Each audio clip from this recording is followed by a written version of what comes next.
ओम शांति। 1 नवंबर 2022।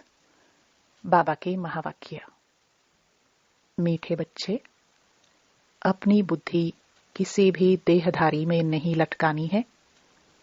एक विदेही बाप को याद करना है और दूसरों को भी बाप की ही याद दिलाना है। प्रश्न: अपना जीवन हीरे जैसा श्रेष्ठ बनाने के लिए मुख्य किन बातों का अटेंशन चाहिए? उत्तर: पहला, भोजन बहुत योग युक्त होकर बनाना और खाना है। दूसरा, एक दो को बाप की याद दिलाकर जियदान देना है। तीसरा, कोई भी विकर्म नहीं करना है। चौथा, फालतू बातें करने वालों के संग से अपनी संभाल करनी है, झरमुई झगमुई नहीं करना है। पांचवा, किसी भी देहधारी में अपनी बुद्धि की आसक्ति नहीं रखनी है, देहधारी में लटकना नहीं है। छठा, कदम कदम पर अविनाशी सर्जन से राय लेते रहना है, अपनी बीमारी सर्जन से नहीं छिपानी है। ओम शांति। बच्चे किसकी याद में बैठे हैं? शिव बाबा की। शिव बाबा को ही याद करना है और कोई भी देहधारी को याद नहीं करना है। तुम्हारे सामने यह देहधारी बैठा हुआ है, उनको भी याद नहीं करना है। तुमको याद सिर्फ एक विदेही को करना है जिसको अपनी देह नहीं है। यह मम्मा बाबा अथवा अनन्य सर्विसेबल जो बच्चे हैं वह सब सीखते हैं शिव बाबा द्वारा, तो याद भी शिव बाबा को ही करना है।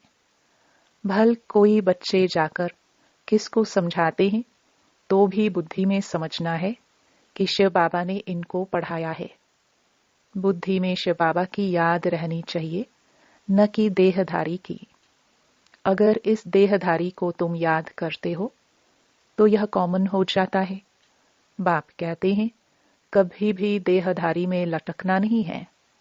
तुमको याद एक को करना है जो सभी को सद्गति देने वाला है। अगर इस साकार को याद किया तो वह याद निष्फल है। जैसे लौकिक बाप को बच्चे याद करते हैं, उनसे कोई फायदा नहीं होता। कोई ब्राह्मणी को याद किया कि हमको फलानी ब्राह्मणी पढ़ावे तो निष्फल हुआ।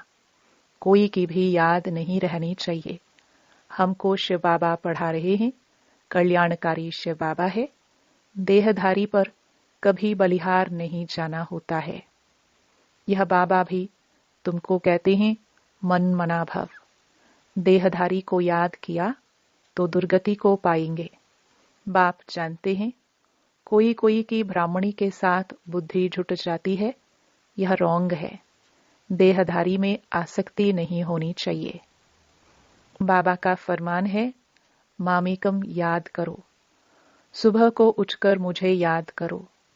देहधारी को लौकिक कहा जाएगा, उनको याद नहीं करना है। एक मुझ निराकार को ही याद करो। गायन भी एक का ही है, शिवाय नमः। शिव है विदेही। वर्षा तुमको बाप से लेना है, यह देह भी उनकी नहीं है। बाप कहते हैं इस शरीर द्वारा मैं सिर्फ तुमको पढ़ाता हूं, क्योंकि मुझे अपना शरीर नहीं है, इसलिए इनका आधार लेता हूं। कल्प पहले इन द्वारा मैंने तुम बच्चों को सहज राजयोग सिखाया था, जिससे तुम पावन बने थे। मेरी सेवा ही यह है, पतितों को पावन बनाना। बाकी कृपा या आशीर्वाद मांगना फालतू है। यह बातें भक्ति मार्ग में चलती हैं, यहां नहीं है। ऐसे भी नहीं कोई बीमार हो जाए मैं ठीक कर दूं, यह मेरा धंधा नहीं है। पुकारते हैं हम पतितों को आकर पावन बनाए, दुर्गति से सद्गति में ले चलो। गाते हैं परंतु अर्थ नहीं जानते। भगत तो सारी दुनिया में है। यह सब किसको याद करते हैं? एक पतित पावन बाप को। सारी दुनिया के मनुष्य मात्र का वह लिबरेटर है, गाइड भी है। दुख से लिबरेट कर परम धाम में ले जाने वाला बाप ही है। तो बाप की श्रीमत पर चलना चाहिए।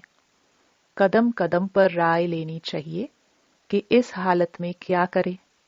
सर्जन तो एक ही है। यह ब्रह्मा सर्जन के रहने और बोलने की जगह है। इस सर्जन जैसी मत कोई और दे ना सके। बच्चों को टाइम वेस्ट नहीं करना चाहिए। दिन प्रतिदिन आयु कमती होती जाती है। विनाश सामने खड़ा है। गफलत की तो बहुत पछताना पड़ेगा। झरमुई झगमुई करने में टाइम गंवाने से तुम्हारा बहुत नुकसान होता है। तुमको औरों को बचाना है। मनुष्य तो एक दो को बाप से मिलाते नहीं और ही दूर करते हैं। इस समय सबकी उतरती कला है तो जरूर उल्टी मत देंगे। बच्चों को अब ज्ञान मिला है तो कोई भी विकर्म नहीं करना चाहिए, छिपाना नहीं चाहिए। यह तो तुम जानते हो। हम जन्म जन्मांतर पाप करते ही आए हैं। बाप का बनकर अगर पाप करते होंगे तो और क्या कहेंगे। यह कहते हैं हमको परमात्मा पढ़ाते हैं और खुद पाप करते रहते हैं। पाप करके फिर न बताने से यह बोझा उतरता नहीं। आदत पक्की हो जाती है। समझते हैं हमको कोई देखता नहीं है। भगवान तो देखता है ना। नहीं तो सजा कैसे मिलती है। गर्भ में दिल अंदर खाता है कि हमसे यह पाप हुआ। समझो कोई विकार में जाकर फिर यहां आकर बैठते हैं। बाप को तो मालूम पड़ता है। बहुत ही तुच्छ बुद्धि है जो समझते नहीं, पाप करते रहते हैं, सुनाते नहीं। कई बातें साकार बाप भी जान लेते हैं, परंतु बच्चे सुनाते नहीं हैं। बाप कहते हैं पाप करते रहेंगे तो वृद्धि होती रहेगी, फिर 100 गुना दंड भोगना पड़ेगा। चोर चोरी करता रहता है, उनको चोरी बिगर कुछ सूझता ही नहीं है। उनको जेल बर्ड कहा जाता है। बाप बच्चों को समझाते हैं कि सिवाय बाप की याद दिलाने के और कोई झरमुई झगमुई की फालतू बात करे तो समझो यह दुश्मन है। फालतू बातें न करनी है न सुननी है। एक दो को सावधानी देते रहो कि शिव बाबा को याद करो। कोई को फिर गुस्सा भी लगता है कि फलाना मुझे क्यों कहता है, परंतु तुम्हारा फर्ज है याद दिलाना। याद से विकर्म विनाश होंगे। जब तक कर्मातीत अवस्था नहीं आई है तो मनसा वाचा कर्मणा कुछ न कुछ भूले तो होती रहती हैं। कर्मातीत अवस्था पिछाड़ी में आएगी। सो भी थोड़े पास विद ऑनर होंगे। जो सर्विस नहीं करते उनकी यह अवस्था आएगी नहीं। सर्विस पर जो रहते हैं वह एक दो को याद कराते रहते हैं। परमपिता परमात्मा के साथ तुम्हारा क्या संबंध है। बाबा अपना मिसाल बताते हैं कि मैं भी भोजन कर बैठता हूँ, स्नान करता हूँ, तो मुझे भी याद दिलाओ कि शिव बाबा को याद करो। भल खुद याद न भी करे, परंतु बाबा का डायरेक्शन अमल में लाना चाहिए। अगर अपना कल्याण करना चाहते हो तो याद दिलाओ एक दो को। ब्रह्मा भोजन की बहुत महिमा है।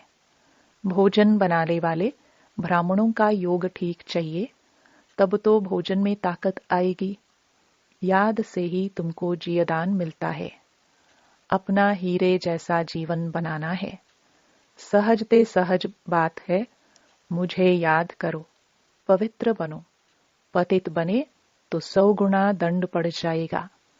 मुझ बाप को याद करते रहेंगे तो विक्रम भी विनाश होंगे और हम वर्षा भी देंगे। थोड़ा याद करेंगे तो वर्षा भी थोड़ा मिलेगा। गीता में भी आदि और अंत में आता है मन मनाभव। कोई भी देहधारी की याद नहीं आनी चाहिए। शिव बाबा को याद करेंगे तो तुम्हारा कल्याण होगा। पाप दग्ध होंगे। गंगा में स्नान करने से कोई पाप विनाश नहीं होते हैं। भल कहते हैं भावना है, परंतु भावना ही रॉन्ग है। गंगा पतित पावनी नहीं है, पतित पावन एक बाप है। कोई भी स्थूल चीज को तुम्हें याद नहीं करना है, एक शिव बाबा को ही याद करना है। आत्मा कहती है, हे गॉड फादर, हे परमपिता परमात्मा। बाप कहते हैं, मैं आया हूं, तुमको बिल्कुल सहज उपाय बताता हूं कि मुझे याद करो। अंत में मेरी याद रहेगी तो तुम मेरे पास चले आएंगे। जीव और आत्मा है ना। मनुष्य आत्मा को पाप आत्मा, पुण्य आत्मा कहा जाता है। पुण्य परमात्मा नहीं कहा जाता है। आत्मा ही पतित बनती है तो फिर शरीर भी पतित मिलता है। बाप आत्माओं से बात करते हैं। आत्मा अविनाशी है, बाप बच्चे दोनों अविनाशी हैं। बाप कहते हैं, लाडले सिखिलदे बच्चों, मैं एक ही बार आकर तुमको पावन बनाता हूं। तुमको आत्म अभिमानी बनाए कहता हूं, अशरीरी भव। मुझ बाप को याद करो। बस यह है आत्मा की यात्रा। वह होती है शारीरिक यात्रा। यहां तो तुम जानते हो कि आत्माओं को अब वापस जाना है। योग अग्नि से ही तुम्हारे जन्म जन्मांतर के पाप कटेंगे। तुम्हें ब्राह्मण बनना है, नहीं बनेंगे तो प्रजा में हल्का पद पाएंगे। कुछ न कुछ सुनते हैं तो उसका विनाश नहीं होगा। जो अच्छी तरह पढ़ेंगे पढ़ाएंगे वही ऊंच पद पाएंगे। सहजते सहज बात है याद की। परमपिता परमात्मा को याद करना है। ऊंच ते ऊंच एक ही भगवान है, इसलिए गीत भी शिव बाबा का ही गाने से ठीक है। तुम्हारी बुद्धि वहां रहनी चाहिए कि शिव बाबा हमको सुनाते हैं। अभी नाटक पूरा होता है। हम सब एक्टर्स को अब शरीर का भान छोड़ वापस घर जाना है। बाप को याद करने से विकर्म विनाश होंगे। फिर जितना याद करेंगे उतना ऊंच पद पाएंगे। जैसे एक पिलर बनाते हैं ना, जहां दौड़ी लगाए हाथ लगाते हैं, फिर जो पहले पहुंचे। तुम्हारा पिलर शिव बाबा है। याद के यात्रा की दौड़ी है। जितना याद करेंगे उतना जल्दी पिलर तक पहुंचेंगे। फिर आना है स्वर्ग में। इस यात्रा में थकना नहीं है। अब तो दुखधाम खत्म हुआ। हमको तो सुखधाम शांतिधाम में जाना है। आज दुखधाम है, कल सुखधाम होगा। अब यही बाप की याद सबको दिलाओ। बाप ने हथेली पर बहिश्त लाया है। कहते हैं, मामेकम याद करो तो बेड़ा पार हो जाएगा। टाइम वेस्ट मत करो। भक्ति में भी बहुत झरमुई झगमुई की। भक्ति में कितनी रड़ियां मारते हैं कि भगवान हमारी सदगति करने आओ। अब बाप आए हैं, समझाते हैं, बच्चे पवित्र बनो, भल युगल इकट्ठे रहो। देखो आग तो नहीं लगती है, आग लगी तो पद भ्रष्ट हो पड़ेगा। एक बार आग लगी तो फिर लगती ही रहेगी। इसलिए अपने को संभालना भी है। योग में रहने की बड़ी प्रैक्टिस चाहिए। योग में भल कितना भी आवाज हो, अर्थक्वेक हो, बॉम्ब गिरे, देखे क्या होता है। इन बातों से डरना नहीं है।